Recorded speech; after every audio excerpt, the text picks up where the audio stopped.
অনেকদিন থেকেই আমার একটা পাহাড় কেনার শখ, কিন্তু পাহাড় কে বিক্রি করে তা জানি না। যদি তার দেখা পেতাম, দামের জন্য আটকাতো না। আমার নিজস্ব একটা নদী আছে, সেটা দিয়ে দিতাম পাহাড়টার বদলে। কে না জানে পাহাড়ের চেয়ে নদীর দামই বেশি। পাহাড় স্থানু, নদী বহমান। তবু আমি নদীর বদলে পাহাড়টাই কিনতাম, কারণ আমি ঠকতে চাই। নদীটাও অবশ্য কিনেছিলাম একটা দ্বীপের বদলে।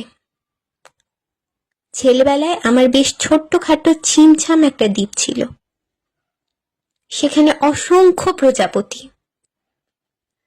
শৈশবে দ্বীপটি ছিল আমার বড় প্রিয়।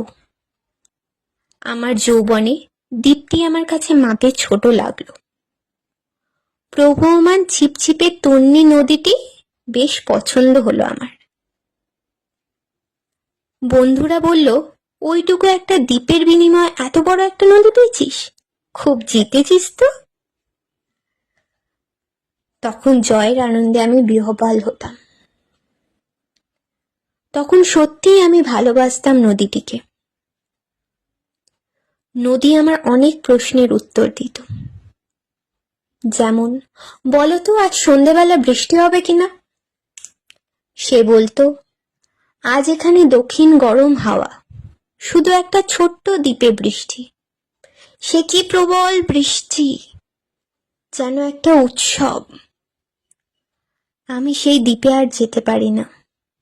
সে জানতো, সবাই জানে, শৈশবে আর ফেরা যায় না। এখন আমি একটা পাহাড় কিনতে চাই।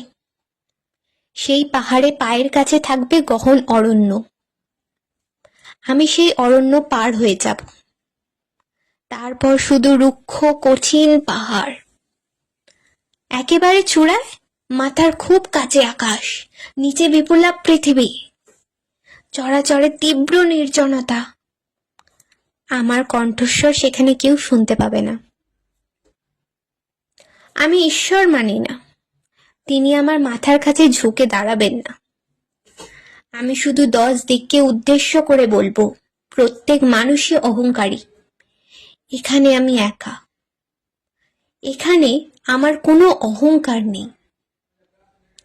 এখানে জয়ী হবার বদলে ক্ষমা চাইতেই ভালো লাগে। হে 10 দিক, আমি কোনো দোষ করিনি, আমাকে ক্ষমা করো।